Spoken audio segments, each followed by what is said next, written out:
Fala pessoal, tudo bem com vocês? Bora falar do Timão porque tem novo presidente. Nem tão novo assim. Osmar Stabile foi eleito pelo Conselho Deliberativo. Vou te dar detalhes. Memphis está voltando, Hugo é seleção e a semana é decisiva, tem Copa do Brasil. Chega mais, eu sou o Chico Garcia, inscreva-se no canal e vamos juntos. Nesta segunda-feira, o Conselho Deliberativo do Corinthians elegeu o presidente que vai encerrar o mandato de Augusto Melo. E é justamente o seu vice-presidente que vai continuar no cargo. Eu estou falando de Osmar Stabile, que era o primeiro vice de Augusto Melo, mesmo não participando da gestão, mesmo virando uma oposição dentro da própria gestão, depois do afastamento e o impeachment confirmado do Augusto Melo, o Osmar Stabile, que era o presidente interino, o presidente em exercício, agora efetivamente se torna o presidente do clube, até o fim desse mandato, até o fim de 2026. E pelo regulamento, mesmo que, pelo estatuto, mesmo que o Corinthians, né, não tenha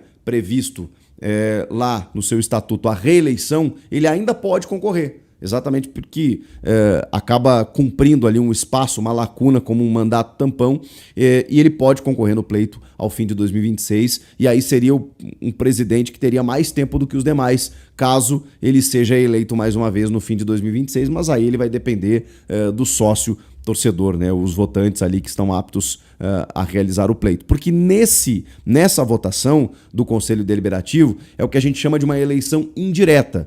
O sócio não participou. Então, o Stabile, dos 264 votantes, porque na verdade são 299, né? A gente estava dentro dessa previsão, 264 votaram. Ele recebeu 199 votos. Olha, foi uma lavada. O Roque Cittadini, que era um candidato que assustava muito o torcedor pelas suas ideias, pelas suas entrevistas, né? Ele teve 50 votos. E o André Castro, que é a novidade, a terceira via, né? O cara que tentou fugir dos dois movimentos políticos aí mais polarizados da eleição e do clube, que estava prometendo $1 bilhão, né? Um aporte financeiro, aquela coisa toda, recebeu apenas 14 votos e tivemos um voto em branco ainda. Vocês veem como a gente estava vendo ali, né, no termômetro da rede social, muitos torcedores, digamos assim, esperançosos, curiosos até, com a possível eleição do André Castro, que estava trazendo algo novo, né? Um aporte financeiro muito grande para pagar já o transfer ban, 500 milhões de forma imediata, a holding, né? Que não é um banco, né? Um banco é um grupo, um conglomerado, né? de factoring, né? Que são aquelas empresas que compram créditos e pagam à vista para depois assumir a dívida, né? O que faria com que o Corinthians tivesse um dinheiro imediato, mas esse dinheiro seria captado ainda por essa holding. Então, assim, várias manobras, né? Tudo dentro, pelo menos no projeto, tudo dentro da lei. Claro, o torcedor ficou pensando, poxa, talvez isso possa salvar o meu clube. Mas politicamente o André Castro se vê não tinha tanta força assim.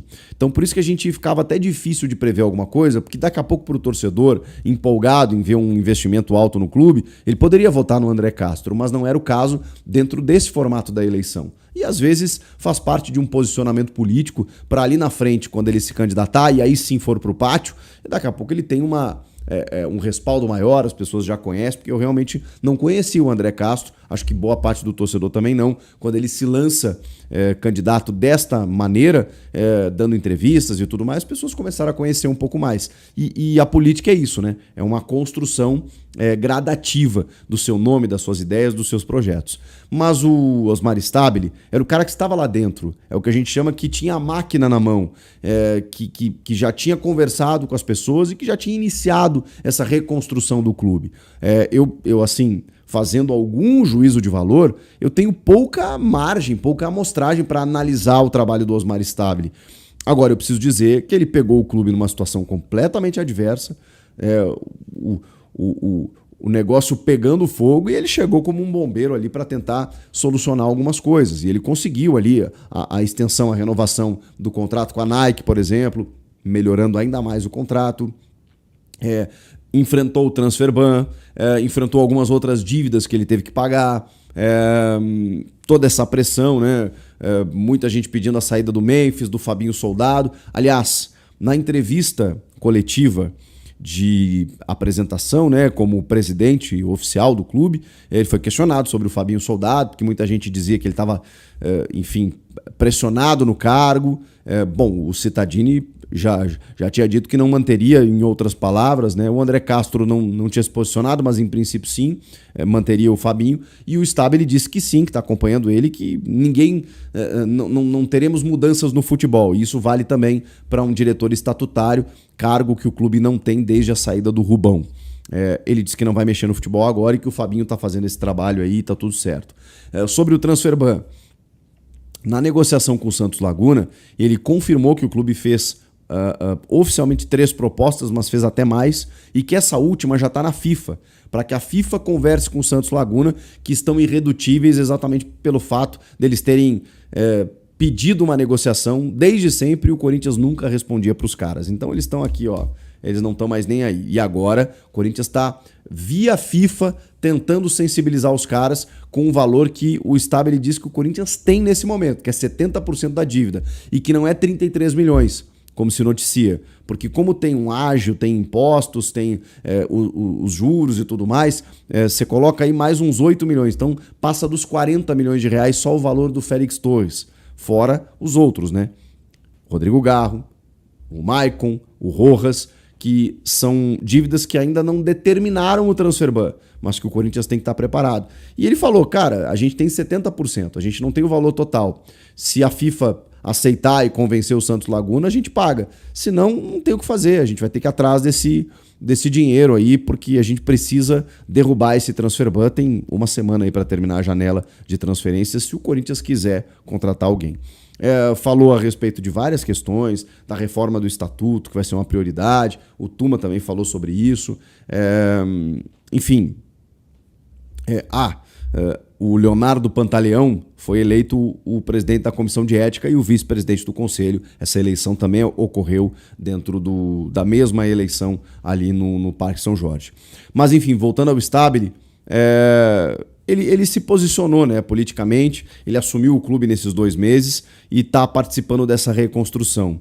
Ele não quis dizer se a partir de agora o time vai ter contratações ou times, né, ou equipes mais modestas, ou se vai, enfim, investir no futebol para disputar títulos e tal. E aí ele deu uma curva, né? Disse que o Corinthians montou times modestos a vida inteira e foi campeão brasileiro, paulista, de Copa do Brasil, mesmo com times modestos, que isso não representa, né, o que é o Corinthians, que o Corinthians pode ter um time de estrelas ou pode ter um time mais modesto. Enfim.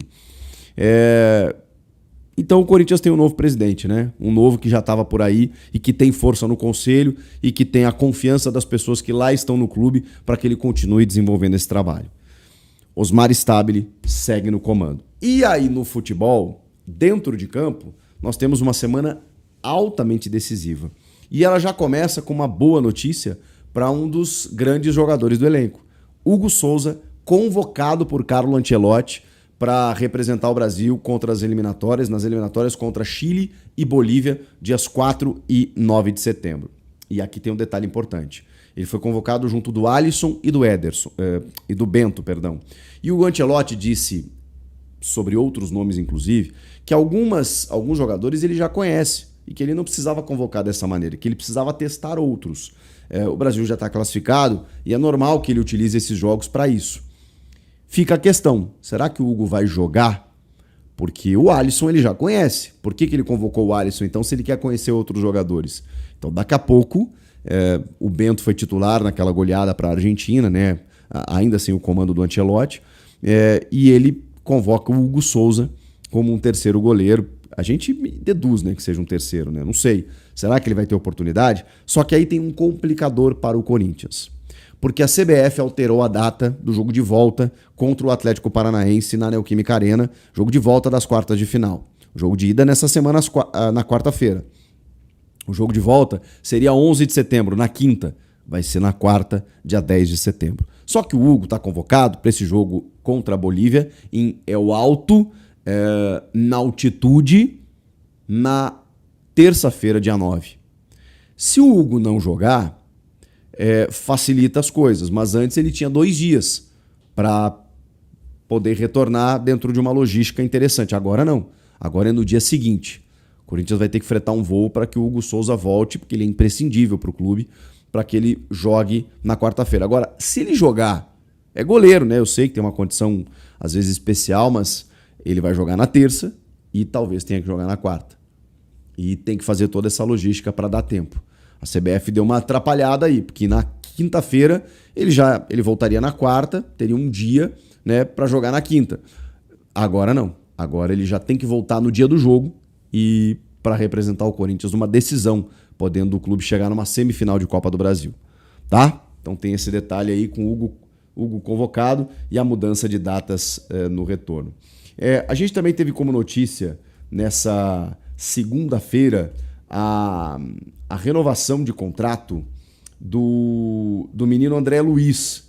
Ele foi relacionado pela primeira vez no jogo contra o Vasco, não entrou, mas teve uma multa rescisória quadruplicada, o que indicou também uma valorização salarial para o menino que está desde os 9 anos lá no terrão e passou por todas as categorias. É um volante muito bem observado pela comissão técnica. A multa, que era fixada em 28 milhões de reais, foi para 112 milhões de reais para o mercado interno. E para o mercado externo, 100 milhões de euros, como normalmente esses novos contratos estão sendo feitos lá no Corinthians. Era 40 milhões de euros, foi para 100 milhões de euros. André Luiz foi relacionado e ele pode continuar recebendo oportunidades, porque assim, no jogo contra o Atlético Paranaense, por exemplo, os desfalques, Yuri Alberto, André Carrilho, José Martínez, o lateral Hugo e o Ranielli, que está suspenso. Então o Corinthians tem muitos problemas no meio-campo e o agravante do gramado sintético.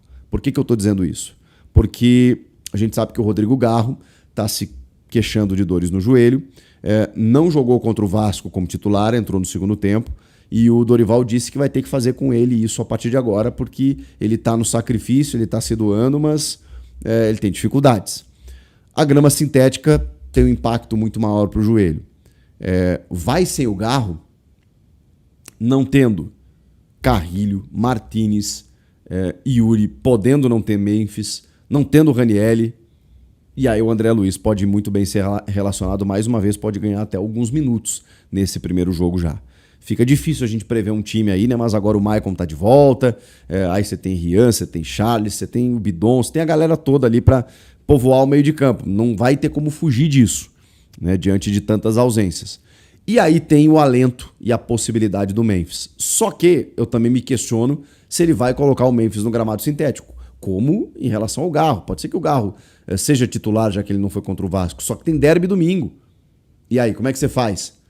O Mês, por exemplo, tá voltando de lesão muscular. Já mostrou a chuteira dizendo I'm back, baby, eu tô de volta. O Dorival disse que ele acelerou a recuperação. O clube diz que ele tá na transição física, ele já trabalhou com bola na sexta-feira, nessa segunda-feira também. Então, assim, ele, em tese, estaria à disposição na quarta-feira. Será que o Dorival segura? Só que ele já não tem o Yuri. Mas tem os meninos que estão dando conta do recado, o Guinegão e o Kaique. É um primeiro jogo. Você não pode tomar uma pancada de 3-0, porque aí fica difícil reverter. Agora, a gente está falando de um time de Série B que está enfrentando dificuldades na Série B. Até ganhou no final de semana. Mas está longe do acesso, por enquanto, o Atlético Paranaense. Será que dá para você preservar, jogar esse primeiro jogo do tipo assim, vamos sem Garro, vamos sem os principais, aí para ver qualquer coisa a gente decide na volta? Porque tem derby domingo, não sei qual estratégia o Dorival vai usar, mas é fato que ele tem problemas. Especialmente no meio-campo. No ataque também, mas pelo menos os moleques resolveram ali um pouco. Mas no meio-campo tá complicado também. E aí, o que vocês acham que vai acontecer já nesse primeiro jogo? E Memphis joga, não joga? E o Osmar Stabile, gostaram? Comentem aqui. Inscreva-se no canal e eu volto na próxima, sempre atualizando vocês a respeito do teu time do coração. Valeu? Tchau, tchau.